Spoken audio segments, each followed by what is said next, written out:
सभी छात्रों का स्वागत है। तो छात्रों, आज की इस वीडियो में हम आपको कक्षा 7वीं जो आपका विषय सामाजिक विज्ञान है उसके 8 ग्रेड अभ्यास पुस्तिका जो नई बुक आई हुई है उसके अध्याय 1 यानी कि भारत की भौगोलिक विविधता के संपूर्ण प्रश्नोत्तर आपको बताएंगे। तो करते हैं वीडियो को स्टार्ट। यहाँ पर आप देख सकते हो सबसे पहले सही विकल्प में पहला क्वेश्चन है कि सन 1984 में अंतरिक्ष जाने वाले प्रथम भारतीय अंतरिक्ष यात्री थे, तो वो राकेश शर्मा राइट आंसर है। दूसरा क्वेश्चन है भारत के पूर्व दिशा में स्थित पड़ोसी देशों का सही युग्म है, तो यहाँ पर बांग्लादेश और म्यांमार राइट आंसर है। इसके बाद आपका तीसरा जो क्वेश्चन है वो है उत्तराखंड के गौमुख से निकलने वाली गंगा की एक प्रमुख सहायक नदी है, तो भागीरथी राइट आंसर हो जाएगा।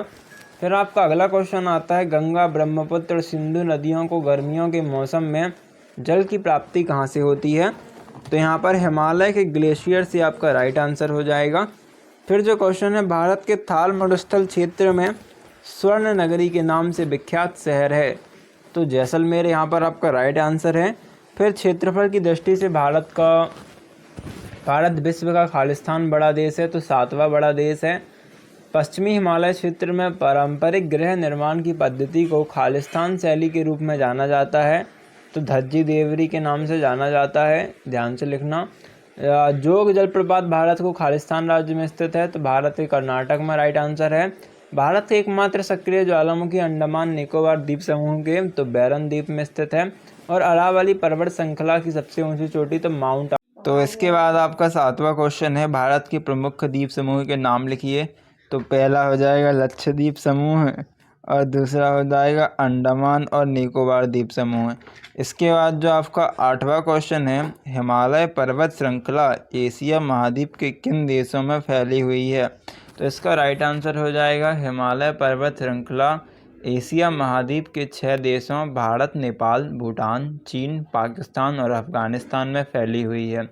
अरब सागर में गिरने वाली भारत की प्रमुख नदियों के नाम लिखिए, तो अरब सागर में गिरने वाली भारत की प्रमुख नदियाँ नर्मदा और ताप्ती हो जाएंगी। फिर इसके बाद आपका देखो अगला क्वेश्चन 10वां है क्या कारण है कि भारत के पश्चिमी घाट की अधिकांश नदियाँ मुहाने यानी कि एस्चुरी का निर्माण करती हैं, तो पश्चिमी घाट की नदियाँ बहुत तेज़ी से बहती हैं और इनका रास्ता छोटा होता है। यहाँ की तटरेखा सकरी खाड़ियाँ तथा जलोढ़ निक्षेपों से बनी हैं, इसी कारण ये नदियाँ डेल्टा न बनाकर मुहानों का निर्माण करती हैं।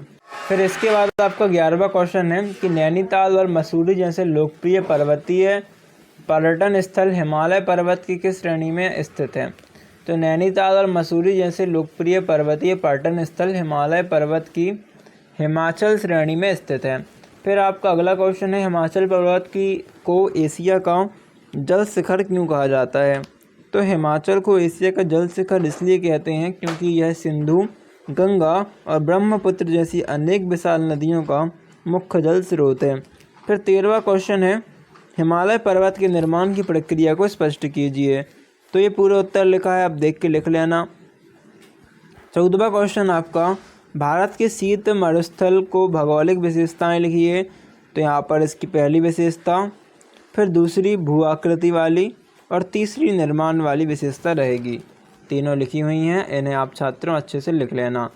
फिर क्वेश्चन है प्रदीपीय पठार से क्या तात्पर्य है, तो प्रदीपीय पठार भारत का एक प्राचीन भूभाग है। यह 3 ओर से समुद्र से घिरा है।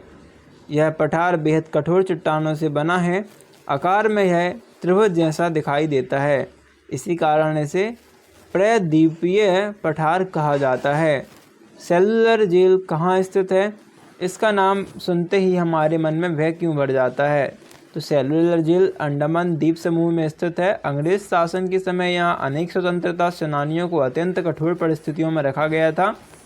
यह जेल उनके महान बलिदानों की याद दिलाती है, इसलिए आज भी सुरक्षित रखा गया है, इसी कारण इसका नाम सुनते ही मन में डर और पीड़ा बढ़ जाती है। फिर आपका दीर्घोत्तरीय प्रश्न 17वां है हिमालय की 3 प्रमुख श्रेणियों के नाम लिखते हुए उनकी विशेषताएं लिखिए, तो पहला हो जाएगी हिमाद्री। इसका आप देख सकते हो यह सबसे ऊंची और सबसे विस्तृत पर्वत श्रृंखला है। यहाँ माउंट एवरेस्ट और कंचनजंगा जैसे प्रमुख पर्वत शिखर स्थित हैं। इसके बाद जो आपका दूसरा है, यहाँ पर दूसरा पॉइंट लिखना है हिमाचल में लघु हिमालय, तो इसका ये आप देख सकते हैं, पूरा लिख लीजिएगा। और फिर ब्रह्म हिमालय, वाह हिमालय जो आएगा इसका भी आप देख सकते हैं। फिर 18वां जो क्वेश्चन था यहाँ पर, प्रदीपीय पठार भारतीय अर्थव्यवस्था के लिए क्यों महत्वपूर्ण है, तो इसका उत्तर भी आप देख पाओगे, ये लिखा हुआ है। और फिर आपको 19वां क्वेश्चन है, थार मरुस्थलीय क्षेत्र में जीवन यापन क्यों कठिन है, कोई 3 कारण लिखिए। तो पहला हो जाएगा रेतीली भूमि, इसके बाद दूसरा हो जाएगा अत्यंत कम वर्षा, और तीसरा अत्यधिक तापमान। ठीक है, तो ये 3 पॉइंट हो जाएंगे इसके राइट उत्तर में। फिर 20वां क्वेश्चन आता है कि भारत के पूर्वी तट व पश्चिमी तट में अंतर स्पष्ट करना है। तो पूर्वी तट बंगाल की खाड़ी के किनारे स्थित है, पश्चिमी तट अरब सागर के किनारे स्थित है।